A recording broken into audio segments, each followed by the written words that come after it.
ٹھیک ہو گیا.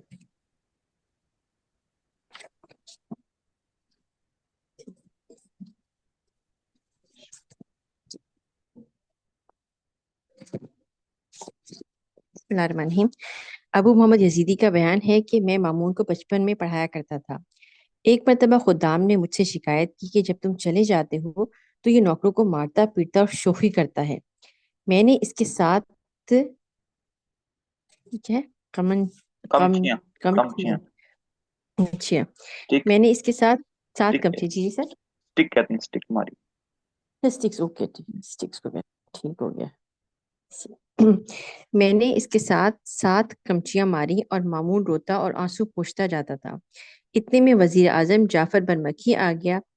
میں اٹھ کر باہر چلا گیا اور جعفر مامون سے بات چیت کر کے اس کو ہنسا کر چلا گیا. میں پھر مامون کے پاس گیا اور کہا کہ میں تو اتنی دیر تک ڈرتا ہی رہا کہ کہیں تم جعفر سے شکایت نہ کر دو. مامون نے کہا کہ جعفر تو کیا میں اپنے باپ سے بھی آپ کی شکایت نہیں کر سکتا کیونکہ آپ نے تو میرے ہی فائدے کے لیے مجھ کو مارا تھا. یحییٰ ابن بن اقسم کہتے ہیں کہ ایک مرتبہ میں مامون رشید کے کمرے میں سو رہا تھا. مامون بھی قریب ہی مصروف خواب تھا. مامون نے مجھ کو جگا کر کہا کہ دیکھنا میرے پاس پاؤں کے قریب کوئی چیز ہے. میں نے دیکھ کر کہا کہ کچھ نہیں ہے لیکن مامون کو اطمینان نہ ہوا. اس نے فراشوں کو آواز سر فراشے کیا ہے یہ فراش فراشے جو بستر وغیرہ بچھاتے ہیں جو. ہاں کیا زبردست ورڈ ہے. اچھا ٹھیک ہو گیا بچھانے والے ٹھیک ہے. میں نے فراشوں کو آواز دی. انہوں نے شمع جلا کر روشنی سے دیکھا تو معلوم ہوا کہ اس کے بچھونے کے نیچے ایک سانپ بیٹھا ہوا ہے. میں نے مامون سے کہا کہ آپ کے کمالوں کے ساتھ آپ کو عالم الغیب بھی کہنا چاہیے. مامون نے کہا کہ معاذ اللہ یہ آپ کیا کہتے ہیں. بات صرف یہ تھی کہ میں نے ابھی خواب میں دیکھا تھا کہ کوئی شخص مجھ سے کہتا ہے کہ اپنے آپ کو ننگی تلوار سے بچاؤ. میری فوراً آنکھ کھل گئی اور میں نے سوچا کہ کوئی حادثہ قریب ہی ہونے والا ہے. سب سے قریب بچھونا ہی تھا لہٰذا میں نے بچھونے کو دیکھا اور سانپ نکلا. محمد بن منصور کا قول ہے کہ مامون کہا کرتا تھا کہ شریف آدمی کی ایک یہ علامت ہے کہ اپنے آپ سے برتر کے مظالم سہے اور اپنے آپ سے کمتر پر ظلم نہ کرے. سعید بن مسلم کہتے ہیں کہ مامون نے ایک مرتبہ کہا کہ اگر مجرموں کو یہ معلوم ہو جائے کہ وہ کو کس قدر دوست رکھتا ہوں تو ان سے خوف دور ہو جائے اور ان کے دل خوش ہو جائے. ایک مجرم سے مامون نے کہا کہ واللہ میں تجھے قتل کر ڈالوں گا. میں نے کہا آپ ذرا تحمل کو کام میں لائیں. نرمی کرنا بھی نصف عفو ہے. مامون نے کہا اب تو میں قسم کھا چکا. اس نے کہا کہ اگر آپ اللہ تعالیٰ کے سامنے قسم توڑنے والے کی حیثیت سے پیش ہوں تو اس سے لاکھ درجہ بہتر ہے کہ ایک خونی کی حیثیت سے پیش ہوں. یہ سن کر مامون نے اس قصور کا اعتراف کر لیا. اس کا قصور معاف کر دیا. عبدالسلام بن صلاح کہتے ہیں کہ ایک روز میں مامون کے کمرے میں سویا. چراغ گل ہونے لگا. دیکھا تو مشعلچی سو رہا تھا. مامون خود اٹھا اور چراغ کی بتی درست کر کے لیٹ گیا اور کہنے لگا کہ اکثر ایسا ہوتا ہے کہ میں غسل خانے میں ہوتا ہوں اور یہ خدمتگار مجھ کو گالیاں دیتے ہیں اور طرح طرح کی تہمتیں مجھ پر لگاتے رہتے ہیں. یہ سمجھتے ہیں کہ میں نے سنا نہیں لیکن میں سنتا ہوں اور معاف کرتا رہتا ہوں اور کبھی یہ ظاہر نہیں کرتا کہ میں نے تمہاری باتیں سنی ہیں. ایک روز مامون رشید دجلہ کی سیر کر رہا تھا اور ایک پردہ پڑا ہوا تھا. اس کے دوسری طرف کنارے پر ملا بیٹھے ہوئے تھے جن کو مامون کی موجودگی کا علم نہ تھا. ان میں سے ایک نے کہا کہ مامون یہ سمجھتا ہے کہ میرے دل میں اس کی قدر ہے مگر وہ اتنا نہیں سمجھتا کہ جو شخص اپنے بھائی کا قاتل ہو اس کی ذرا بھی قدر میرے دل میں نہیں ہو سکتی. مامون مسکرا کر کہنے لگا کہ یارو تم ہی کوئی تدبیر بتاؤ کہ میں اس جلیل القدر شخص کے دل میں میری قدر ہو جائے. یحییٰ بن اقسم کا بیان ہے کہ میں مامون کے کمرے میں لیٹا ہوا تھا. ابھی سویا نہ تھا کہ مامون کو کھانسی اٹھی. اس نے اپنی قمیض کے دامن سے اپنا منہ دبا لیا تاکہ کوئی جاگ نہ اٹھے. مامون کا قول ہے کہ مجھ کو غلبہ قدرت سے اچھا معلوم ہوتا ہے کہ غلبہ قدرت زوال قدرت کے وقت زائل ہو جائے گا مگر غلبہ حجت کو کسی وقت زوال نہیں. غلبہ حجت میں کیا ہے؟ مطلب غلبہ قدرت یہ ہے کہ اپنی طاقت کی وجہ سے کسی پر غالب آنا. صحیح. اور طاقت ایک نہ ایک دن تو زائل ہو جاتی ہے. حجت ہوتا ہے کسی کے دلیل کی بنیاد پر کسی پر غالب ہونا. اچھا علم کی وجہ سے دلیل کی وجہ سے. صحیح صحیح۔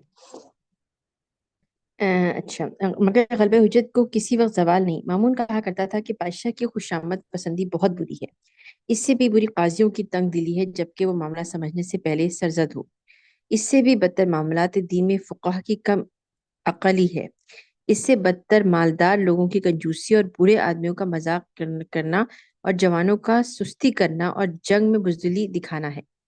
علی بن عبد الرحمن مرو روزی کہتے ہیں کہ مامون کا قول ہے کہ وہ شخص اپنی جان کا دشمن ہے جو ایسے شخص کی مقاربت کا خواہاں ہو جو اس سے دوری اختیار کرنا چاہتا ہو، اور ایسے شخص کی تواضع کرے جو اس کا اکرام نہ کرتا ہو، اور ایسے شخص کی تعریف کرنے سے خوش ہو جو اسے جانتا ہی نہ ہو۔ حدبہ بن مالد کہتے ہیں کہ میں ایک روز مامون کے ساتھ کھانا کھانے میں شریک ہوا۔ جب دسترخوان اٹھایا گیا تو میں فرش پر سے کھانے کے ریزے چن کر کھانے لگا۔ مامون نے پوچھا کہ کیا تمہارا پیٹ نہیں بھرا؟ میں نے کہا پیٹ تو بھر گیا ہے، لیکن حدیث شریف میں آیا ہے کہ جو شخص دسترخوان اٹھانے کے بعد کھانے کے بچے ہوئے ریزے اٹھا کر کھائے اور وہ مفلس سے امن میں رہے گا، اچھا کھائے وہ مفلسی سے امن میں رہے گا۔ مامون نے یہ سن کر مجھے 1000 دینار عطا کیے۔ ایک مرتبہ ہارون رشید حج کرنے کے بعد کوفہ میں آیا اور وہاں کے محدثین کو بلا بیٹھا۔ تمام لوگ حاضر ہو گئے مگر عبداللہ بن ادریس اور عیسیٰ بن یونس، دو شخصوں نے حاضری سے انکار کر دیا۔ ہارون رشید نے اپنے بیٹے امین و مامون کو ان کی خدمت میں بھیجا۔ یہ دونوں جب عبداللہ بن ادریس کے پاس گئے تو انہوں نے امین کو مخاطب کر کے 100 احادیث پڑھ دی۔ مامون بھی بیٹھا ہوا سنتا رہا۔ جب وہ خاموش ہوئے تو مامون نے کہا کہ اگر آپ اجازت دیں تو میں ان احادیث کو سنا دوں۔ چنانچہ انہوں نے اجازت دی اور مامون نے بلا کم و کاست تمام احادیث سنا دی۔ ابن ادریس مامون کی قوت حافظہ کو دیکھ کر حیران رہ گئے۔ مامون رشید نے ایک مرتبہ ذکر کیا کہ میں کسی شخص کے جواب سے ایسا بند نہیں ہوا جیسا ایک مرتبہ اہل کوفہ نے مجھ کو لاجواب کر دیا۔ بات یہ تھی کہ انہوں نے آ کر کوفہ کے عامل کی شکایت کی۔ میں نے کہا کہ تم لوگ جھوٹ کہتے ہو، وہ عامل نہایت عادل ہے۔ انہوں نے کہا بے شک ہم جھوٹے اور امیر المومنین سچے ہیں، لیکن اس عامل کے عدل کے لیے ہمارا ہی شہر کیوں مخصوص کیا گیا؟